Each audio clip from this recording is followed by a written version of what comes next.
विद्यार्थियों, आज हम संगीत की कुछ परिभाषाओं पर चर्चा करेंगे।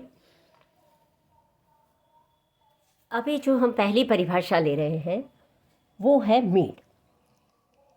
देखिए, मीण, कर्ण, जमजमा, क्रंतन आदि ये नाम आपने सुने होंगे।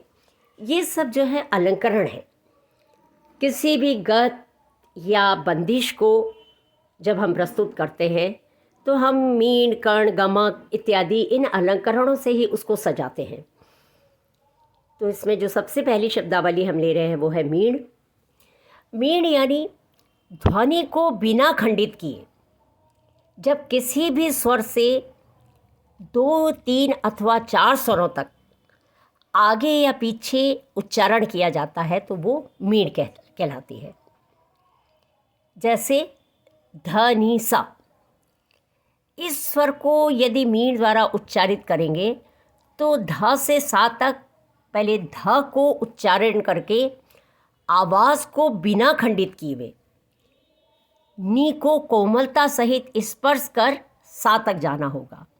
अर्थात अतः ध से सा तक स्वरों को जो कोमलता सहित हम जाएंगे तो इस तरह के उच्चारण को मीण कहते हैं। मीण के लिए जो है ऊपर एक हल्का सा चंद्राकार जैसा चिन्ह होता है जो स्वरों के ऊपर लगाया जाता है।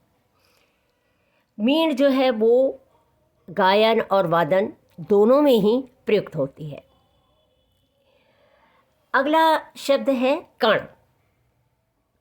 कण, कण का जैसे नाम से ही स्पष्ट है कि कण यानी छोटा सा एक इकाई कण।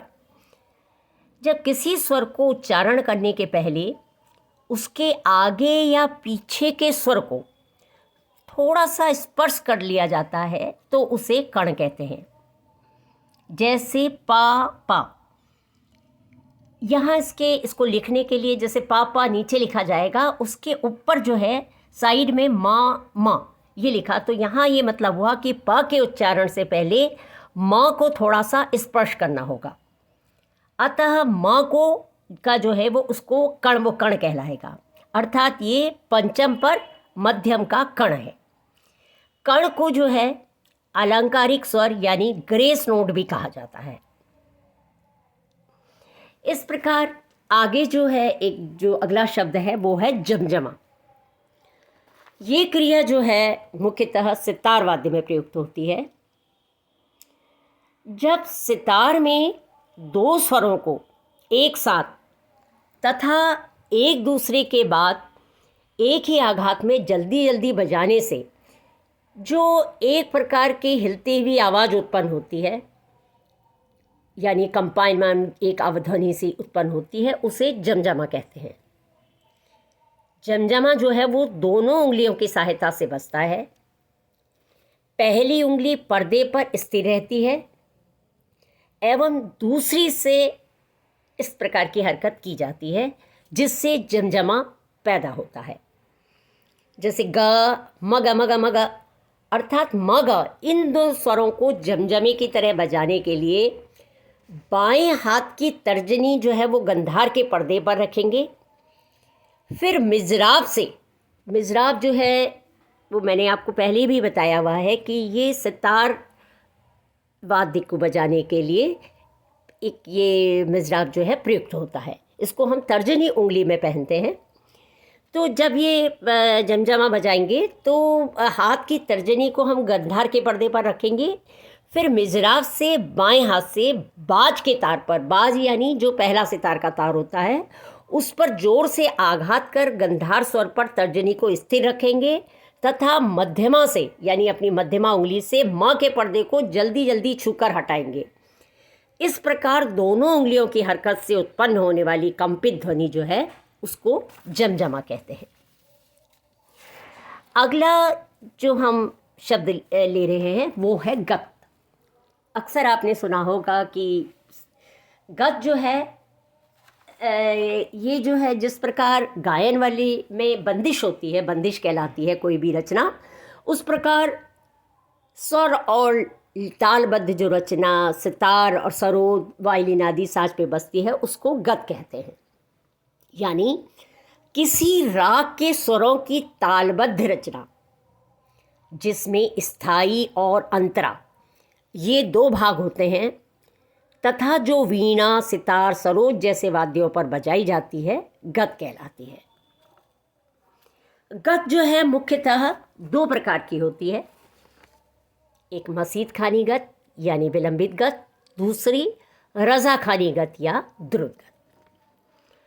मसीत खानी गत, जिस गत की चाल विलंबित एवं प्रकृति जिसकी गंभीर होती है उसे मसीत खानी गत कहते हैं। इस गत के बोल जो है निश्चित होते हैं, दिर दा रा, दा दा रा। फिर एक बार इसी को दिर दा रा, दा रा। इस प्रकार ये बोल जो है वो मसीत खानी के निश्चित रहते हैं, जो कि हमेशा 12वीं मात्रा से प्रारंभ होते हैं। ऐसा माना जाता है कि उस्ताद मसीत खां साहब थे, उन्होंने इस गत को आविष्कृत किया, इसलिए उनके नाम से इसको मसीत खानी गत कहते हैं। ऐसे ही दूसरी गत आती है रज़ा खानी गत, यानी ये माना जाता है कि उस्ताद रज़ा खां साहब ने इसको प्रचारित किया, इसलिए इसको रज़ा खानी गत के नाम से जाना जाता है। और जिस गत की चाल द्रुत अर्थात होती है तथा उसकी प्रकृति चंचल होती है उसे रज़ा खानी गत कहते हैं। और इस गत के बोल होते हैं दा दिर दिर दिर दार दार दा, इस तरह से बोल होते हैं।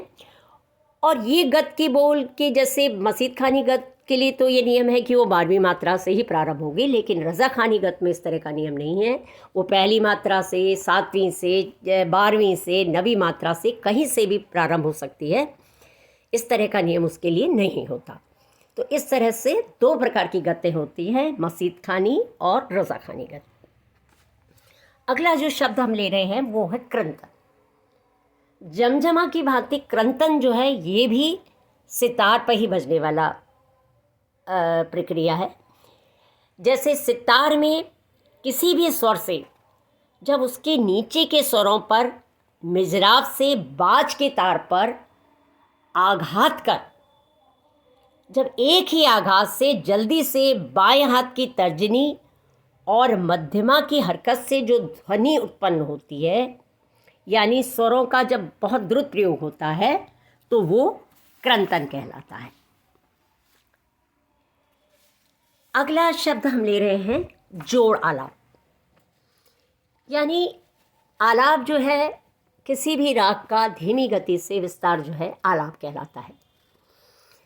अब सितार जैसे वाद्य में, सितार, वीणा आदि वाद्यों में विलंबित आलाप के पश्चात मध्य लय के छोटे छोटे स्वर समुदाय द्वारा छिकारी का विशेष प्रयोग करते हुए जो राग विस्तार किया जाता है उसे जोड़ आलाप कहते हैं।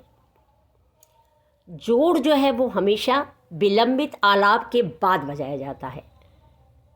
जोड़ यानी उसमें नाम से ही है कि जैसे उसमें चीज़ें जुड़ती हुई आती हैं, उसमें विभिन्न प्रकार के स्वर समुदाय द्वारा गमक, मीन इत्यादि कई प्रकार के जो है प्रयोग करते हुए चिकारी के विशेष प्रयोग द्वारा जोड़ को प्रस्तुत किया जाता है।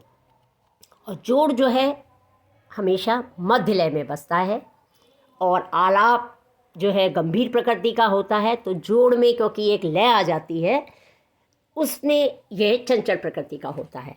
तो ये जो है आलाप के बाद ही बजाने वाली प्रक्रिया है। इसमें भी जो है जब आलाप में जिस प्रकार तबले का प्रयोग नहीं होता है उसी प्रकार जोड़ में भी तबले का प्रयोग नहीं होता, लेकिन एक लय इसमें कायम की जाती है, वो जोड़ आलाप है।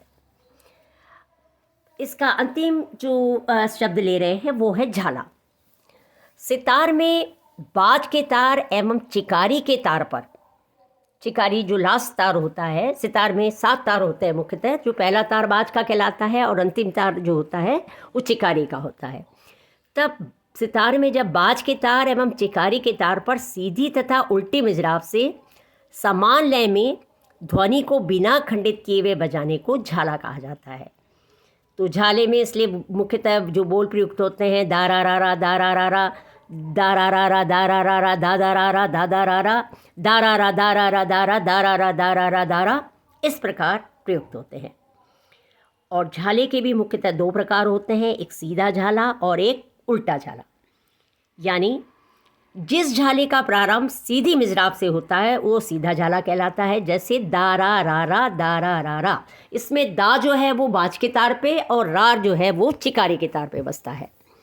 और इसके विपरीत उल्टा झाला, जिस झाले का प्रारंभ उल्टी मिजराब से होता है उसे उल्टा झाला कहते हैं। जैसे राधा रारा राधा रारा, यानी इसमें पहले चिकारी से शुरू करेंगे फिर बाज के तार पर बजाया जाता है। इस प्रकार ये झाले के प्रकार हैं। Thank you.